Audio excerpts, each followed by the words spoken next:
Katika kijiji cha Karang Setan, kuna msichana mmoja alikuwa anaishi maisha ya kawaida pamoja na babake mpendwa, lakini maisha yake yalibadilika baada ya kukutana na mtu ambaye alikuwa na tamaa kubwa sana za madaraka pamoja na utajiri. Huyu mshikaji alikuwa anaitwa Bisman, mfanyabiashara tajiri aliyekuwa anatumia kila njia kuhakikisha kwamba anapata alichokuwa anakihitaji.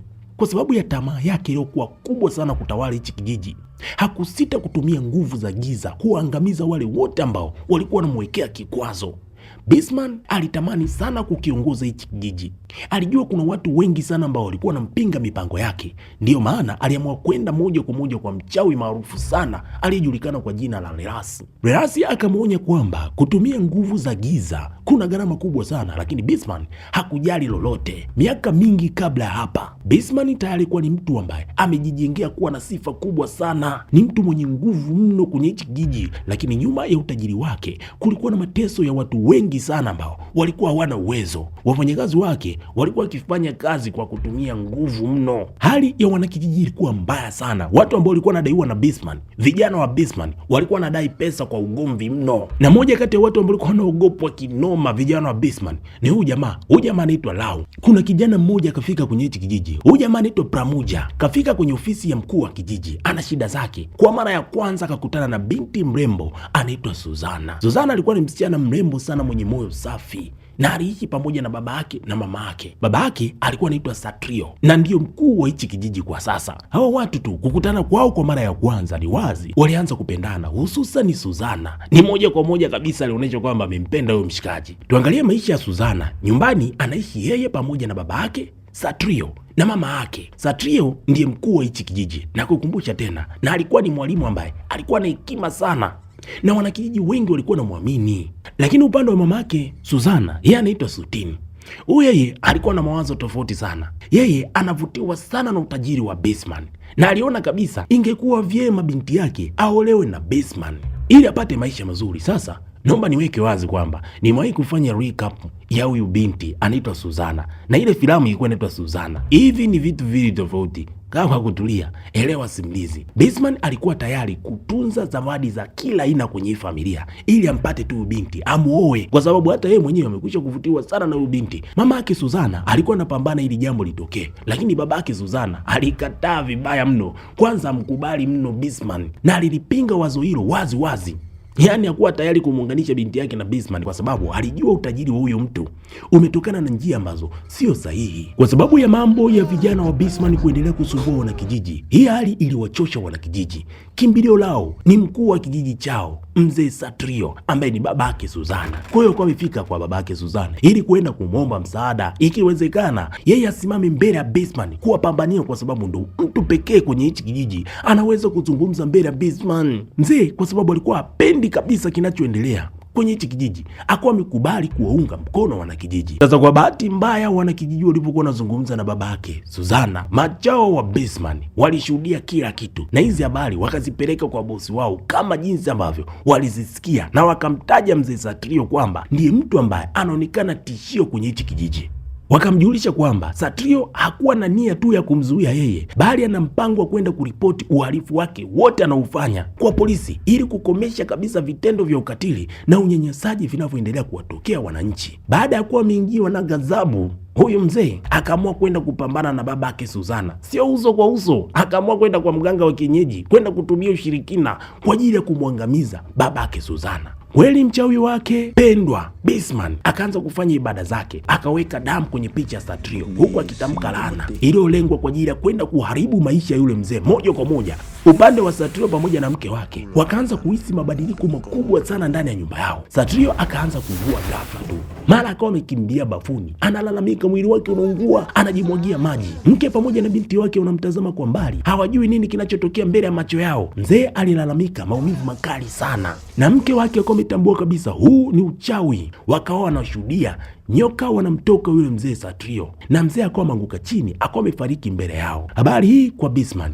yeye ikawa ni sherehe. Walisherekea sana ushindi wa kumwangusha Satrio. Walikunywa pombe, wakafanya unyenyesaji wa kutosha kwenye hili eneo. Kawi, kijana wa Bisman, akaenda kumjulisha bosi wake kwamba bosi, nilivyoenda kufuata begi lako la pesa nyumbani kwako, sikufanikiwa kulipata kwa sababu lilikuwa limefichwa ndani ya chumba.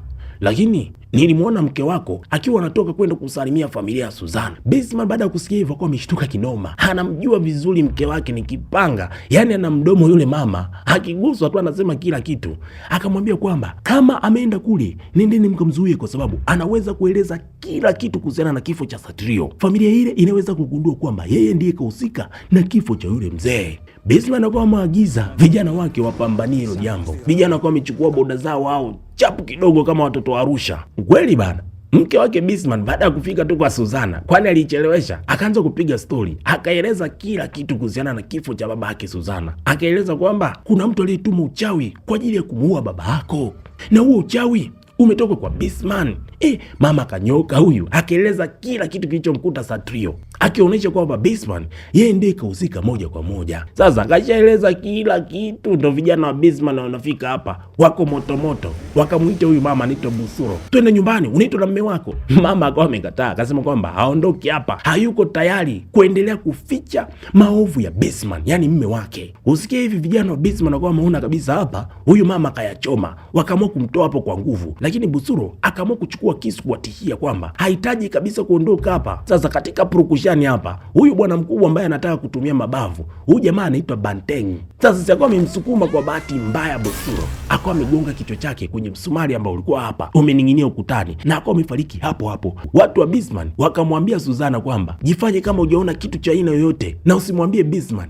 Suzana aliamua kubaki hapo, akashika njia, huyo akaingia msituni. Walimkimbiza huyo binti alikimbia, na kwa sababu ya mazingira tu Banteng akawa ni mtu wa kwanza kufika sehemu ambapo Suzana alipokuwa. Sasa akiwa hapo kulikuwa kuna korongo na Suzana na hofu kinoma. Watu wa Bisman pia wako wamefika hapa, wanamwambia binti, sasa kama una jeuri endelea kukimbia kwa sababu anajua njia yake imefika mwisho. Suzana kwenye kurudi nyuma akawa ameteleza na akawa ameangukia mtoni. Kwa bahati mbaya zaidi, chini ya mto kulikuwa kuna tawi la mti lilikuwa limemchoma mgongoni na kusababisha majeraha makubwa sana kwa huyu binti. Sasa turudi upande wa pili. Mwili wa Busuro mke wake Bisman uko umefikishwa moja kwa moja kwa mume wake. Jamaa akafiwa mke, lakini mawazo yake makubwa sio kwa sababu mke wake kafariki. Yeye anachoogopa ni kwamba mke wake amemueleza nini Suzana. Hili ndilo linalompa mawazo. Akawa amwamuru vijana wake Banteng, Lau pamoja na Kawi wamtafute Suzana kwa gharama ya aina yoyote. Anahitaji kujua ni nini mke wake alimwambia kabla ya kifo chake. Upande wa kijana Pramuja, kwa bahati nzuri alikuwa kando ya mto akiwa anafanya tafakari zake tu, akawa ameuona mwili wa Suzana ukiwa unaelea juu ya mto. Akawa amemtoa hapo moja kwa moja akampeleka kwa shangazi yake. Huyu mama anaitwa Nyi Gayatri, mwanamke maarufu sana mwenye uwezo wa kutambua na kutumia maarifa ya jadi, yani mambo ya nguvu za kiroho. Akawa amemwambia Paramuja akae karibu naye mpaka atakapopona huyu binti. Nyi Gayatri akaanza kutengeneza dawa maalum kwa ajili ya kumsaidia huyu binti. Katika matibabu hayo alikuwa anasaidiwa na binti mmoja wa karibu sana, msaidizi wake anaitwa Bau, mwanamke mwenye uwezo wa kuona matatizo ya kiroho na magonjwa ambayo yamefichika ndani ya mwili wa binadamu. Baada ya siku kadhaa, Suzana akaanza kurudiwa na fahamu.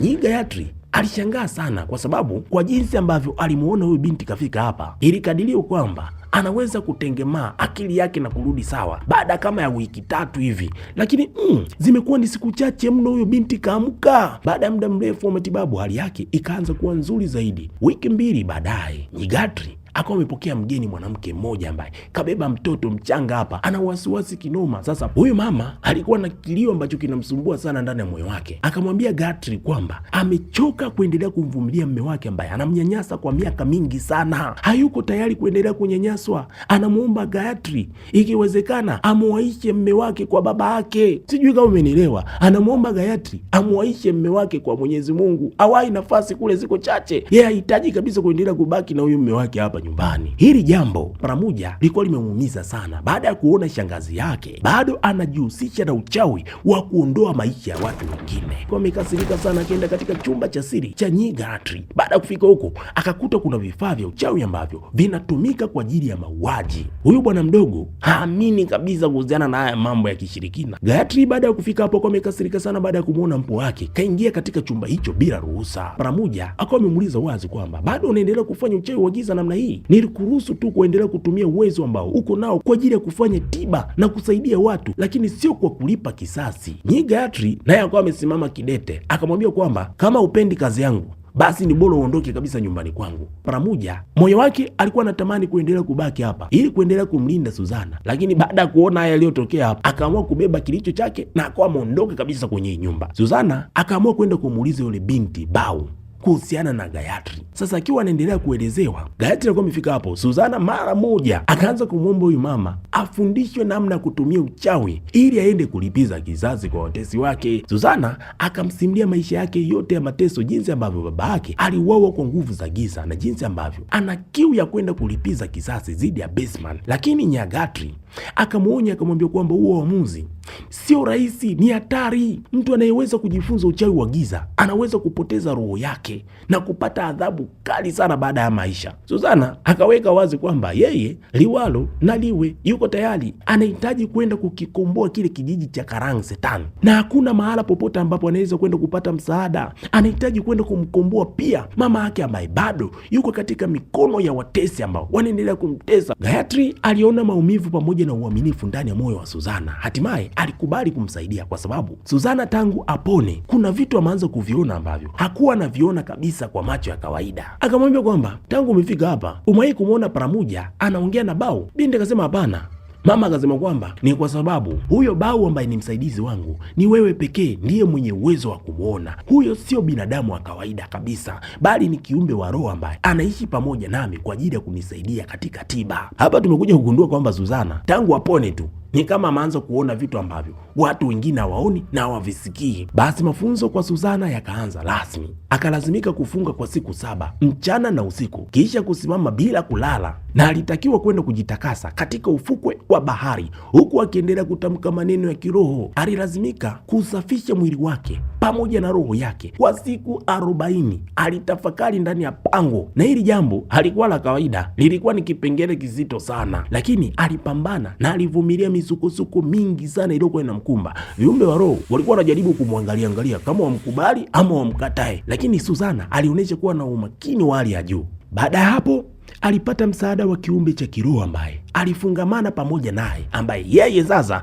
ndiye atakiwa kuwa msaidizi ambaye anaweza kumsaidia katika hatari yoyote ambayo inaweza kumkuta Suzana. Suzana pia alipatiwa kisu maalum ambacho ndo kisu chenye nguvu ya kumlinda na kupambana na roho zingine ovu. Upande wa yeye alikuwa anaendelea kutafuta msingi wa historia ya familia yake. Alienda moja kwa moja katika ofisi ya mkuu wa kijiji cha Karang Setan ambacho kwa sasa kiko chini ya utawala wa Baseman. Hii inaonyesha kwamba Baseman tayari amekwisha kutimiza ndoto yake ya muda mrefu ya kutawala hichi kijiji. Baada ya kufika hapa, anamtafuta baba yake bana, anaitwa Kasman, lakini Baseman alipolisikia hilo jina akabadilika ghafla. Akamwambia kwamba Kasman alikuwa ni mtu mbaya sana, aliwahi kuishi kwenye hichi kijiji hapo zamani, lakini kwa sasa hajulikani alipo. Aliwahi kumpatia mimba mwanamke mmoja kisha akawa amemkimbia, na inavyoonekana atakuwa alishakufa kwa sababu ni muda mrefu sana. Huyu mzee ni anatoa ya maelezo, ni kama hahitaji kabisa kumpa ushirikiano wa aina yoyote. Huyu kijana ni anamjibu tu ili aondoke hapa. Kijana bado hakufa moyo, anahitaji kujua asili ya baba yake yuko wapi, kwa sababu ni miaka mingi sana hajamtia machoni. Tukirudi kwa Suzana, baada ya muda mrefu sana binti kutokuwa karibu na kijiji ama kuwa karibu na mama yake, kwa mara ya kwanza kwa amerudi kijijini hapa,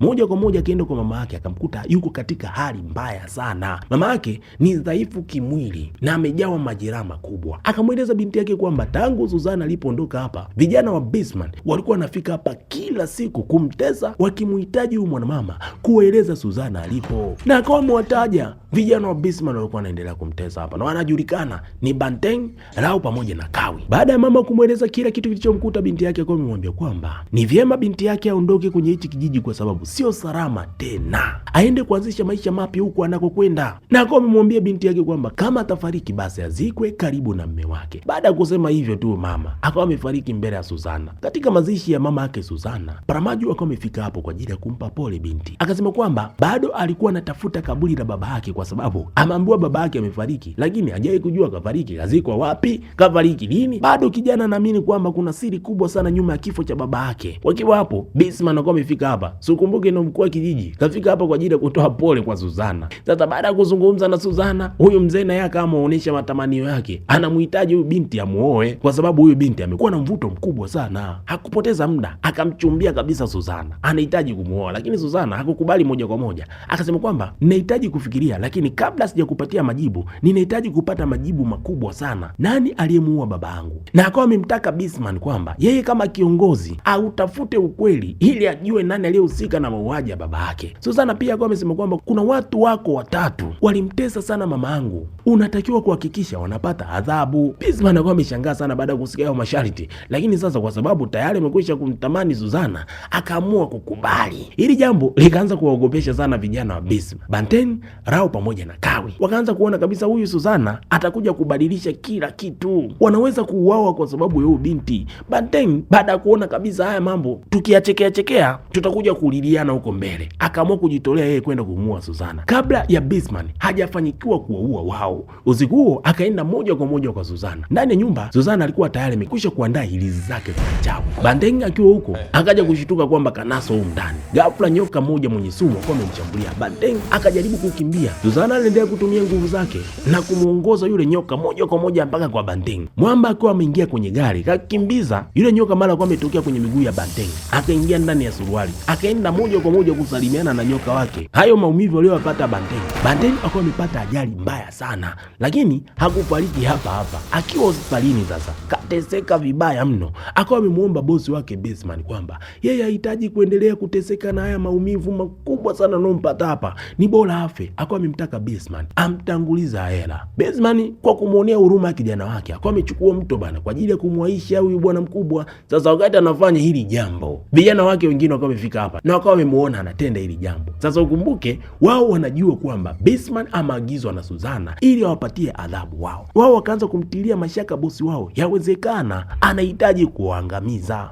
Maisha yake endelea kama kawaida. Kijana mwingine wa Bisman akiwa yuko bize sana na mpenzi wake nyumbani. Suzana sikafanya uchawi wake. Mara jamaa akawa amesikia hamu tu ya kwenda kupanda kwenda kutungua nazi huko, na wakati nazi zingine ziko hapo chini za kutosha, mpenzi wake akawa ametoka nje akawa amemwangalia. Jamaa akakwea mnazi mpaka juu sana. Muuliza, bebi, kama ulikuwa unahitaji nazi sungesema. Baada ya muda mshikaji akawa ameanguka chini hapo na akawa amevunjika vibaya mno. Bosi wake baada ya kupata taarifa akaenda kumtazama kijana wake, akamkuta akapoteza miguu yote. Rao yuko na maumivu makali mno. Sasa Kawi baada ya kufika hapa akaona kabisa Bisman atakuwa anapambana kwa ajili ya kuondoa huyu mzee, atakuwa anapambania penzi lake. Mshikaji alikuwa ametoka hapo akaenda kuhamasisha watu wenzake huko, vijana wengine wa Bisman wakaenda moja kwa moja kwenda kumvamia Lerusi, mganga wa Bisman. Anaamini kabisa huyo mganga ndiye atakuwa anatumika na Bisman kwa ajili ya kuangamiza. Kweli bana, bwana mkubwa akawa amehakikisha anamshuhudia Lerusi akiwa anaangamia mbele ya macho yake, kwanza kwa kuhakikisha kabisa hata nyumba yake wamechoma moto kabisa. Kisha akawa ametoka hapo kapata nafuu, akaenda kumtambia bosi wake kwamba sasa hizi hakuna cha kupoteza, huwezi tena kutumia uchawi kwa ajili ya kutuangamiza sisi.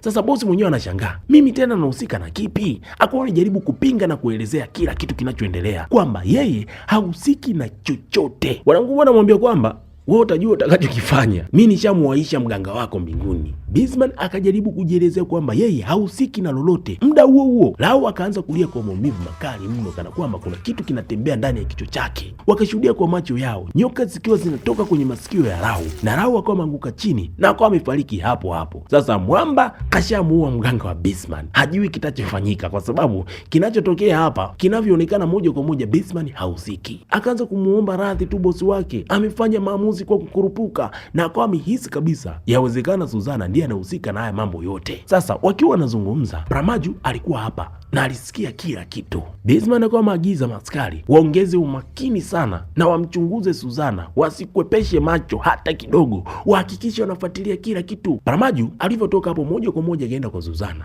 na akaenda kumjulisha kwamba Bisman kashatambua ukweli kwamba wewe unahusika na mauaji ya vijana wake, na kwa amemuuliza Suzana kama anatumia uchawi. Binti alikuwa wazi yeye ndiye amefanya uchawi huo. Pamoja akajaribu kumkemea kwamba kitendo hicho ni dhambi kubwa sana mbele ya Mwenyezi Mungu, lakini Suzana akaona kama vipi, hii ngoma mbona naimudu mwenyewe, hakuna namna ya kumwachia Mwenyezi Mungu. Pamoja baada ya kutoka hapo, kwa sababu yeye hakukubaliana kabisa na mambo ya kichawi, akiwa nje tu vijana wa Bisman wakawa wamemkamata, yani wakampeleka kwa bosi wao. Bisman akamwambia kwamba kwa wazi kabisa kwamba mtu yoyote ambaye anaenda kinyume na mimi kamwe huwa simwache aendelee kuishi. Sasa muda huo haya mambo mengine yanaendelea. Suzana na yeye akaamua kwenda kuingia katika nyumba ya Bismarck kwa lengo moja tu, anahitaji kumwangusha Bismarck kwa sababu ndiye adui yake mkubwa. Baada ya kufika hapa, akakiona kisu maalum ambacho ndo kinga ya Bismarck.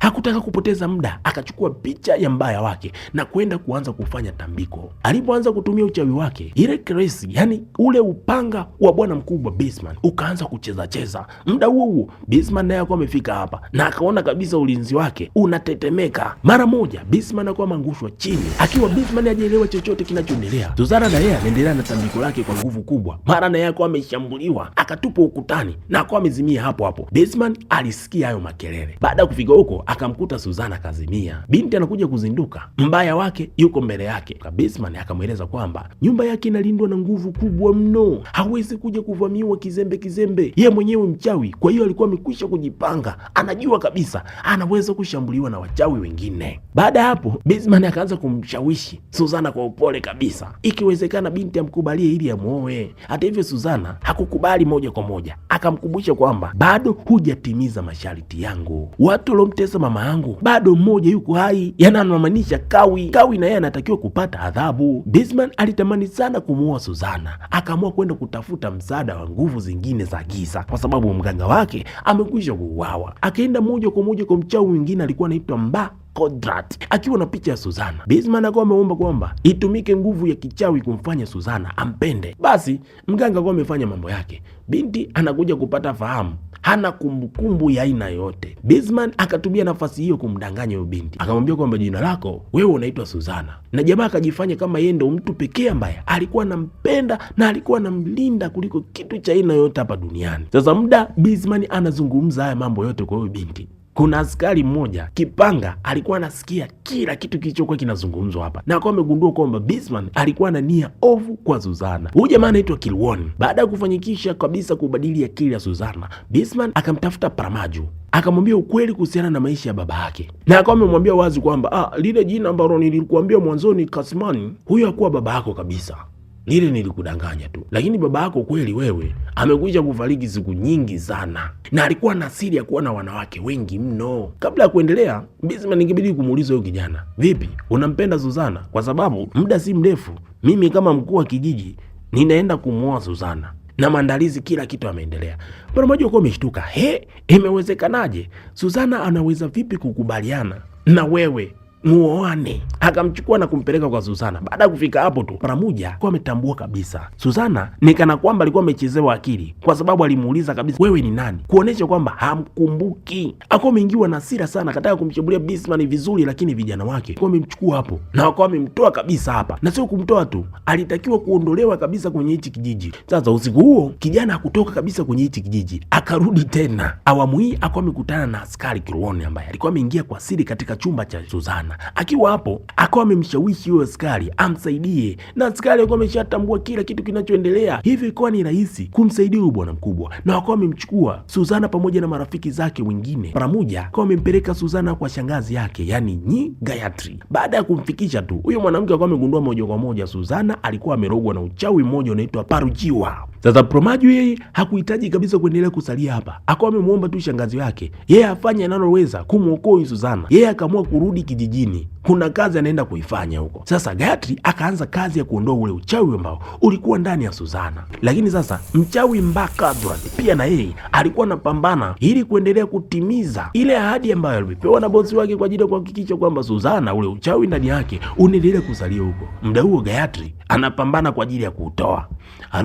Ilikuwa ni mbinde kwa sababu huo uchawi ulikuwa na nguvu mno. Kwa hiyo Suzana alimtembezea shangazi huyu kichapo cha kutosha. Baada ya kumnyosha vizuri kabisa na anahitaji kabisa kumuua, Gayatri akaona kabisa hapa anaweza kuuawa, akaamua kutumia damu yake kwa ajili ya kufanya tambiko ambalo hakutaka kabisa kulifanya, na awamu hii akawa amefanikiwa kumdhibiti huyu binti. Suzana ule uchawi ulikuwa umemtoka ndani ya mwili wake. Sasa hili tukio lilimfanya moja kwa moja yule mchawi Kodrati, mchawi wa Bismarck, kukipata cha moto. Alitokwa na damu na alianguka chini, sijui kama atapona huyo. Asubuhi iliyofuata maandalizi ya harusi nyumbani kwa Bismarck yalikuwa yameshaanza. Furaha hiyo ilisitishwa ghafla tu baada ya kugundua aliambiwa kwamba Suzana ametoroka. Hili jambo lilimfanya mshikaji akasirike vibaya mno, akawa maagiza vijana wake watangaze kwa wageni wote wanatakiwa washirikiana kwa pamoja kumsaka huyo binti, yani bibi harusi, atafutwe popote alipo, aletwe hapa, la sivyo wanakijiji wote wanaodaiwa na Bisman watakipata cha moto. Sasa wakiwa hapo, kumbe Paramuja alikuwa hapa na akawa amejitokeza.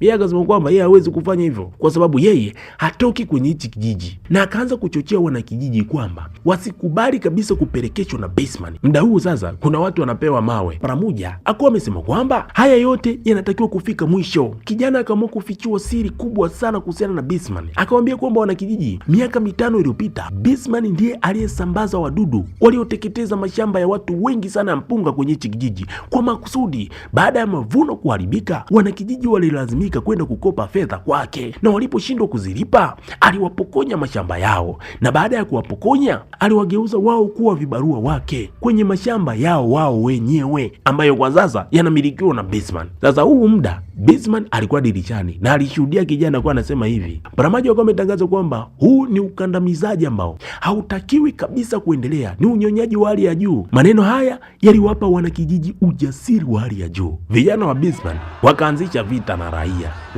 Palichangamka vibaya mno. Upande wa Gayatri kamweka sawa Suzana yuko njema, na akawa amemweleza kila kitu kwamba Bisman alikuwa anajaribu kuunganisha roho yako kwa nguvu za giza. Suzana akaanza kuona hii ni hatari, na akawa amemuomba huyu mama amfundishe uchawi wenye nguvu zaidi ili aende kupambana na Bisman.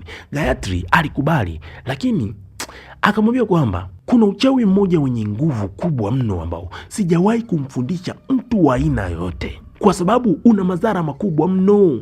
Uchawi huo unajulikana kama uchawi wa kifungu cha mwanzi. Nguvu yake ni sawa na laana ya kifo, lakini hauui mlengwa pekee, bali pia huangamiza kizazi chake chote. Suzana akasema kwamba haina haja ya kuogopa kwa sababu mtu naye mlenga Bisman hana watoto wa aina yoyote, kwa hiyo tutamlenga yeye mwenyewe. Gayatri akamwonya kwamba huo uchawi huo unafanywa mara moja tu, na kama utataka kuutengua basi hizo nguvu zitakurudia wewe mwenyewe ambaye umeweka huo uchawi na kukuua. Suzana akawa amekubali tu, potelea mbali, Bisman lazima nimwangamize kabisa. Sasa upande wa Bisman, nje ya nyumba vita imechangamka vibaya mno. Kijana wake wakaanza kuwa ameingia humo ndani na akawa amemwambia kwamba ni lazima waondoke hapa kwenye nyumba, waende kule mgawani, wachukue ile stepu ambao ina fedha nyingi sana kwenye huo mgawa ili waondoke. Nje mapambano yanazidi kuwa makali na wanakijiji wako wamevamia nyumba ya Bisman, lakini Kawi akawa amefanikiwa kumtorosha bosi wake kwa kupitia mlango wa nyuma. Wakaenda moja kwa moja mpaka mgawani, wanakijiji wakaungia tela. Muda kidogo wanakijiji wako wamefika hilo eneo, vita ikiendelea vibaya mno. Bisman yuko ndani na kijana wake wanapambana kwa ajili ya kuchukua fedha tu ili wakimbie. Wanakijiji muda huo washawasha moto. Kawi akawa amefanikiwa kufungua sefu kwa nguvu na kumpatia Bisman sanduku lenye fedha, lakini walipokuwa wanajaribu kutoroka, kwa bahati mbaya Kawi akawa ameangukiwa na vipande vizito vya mbao. Bisman hakumsaidia kabisa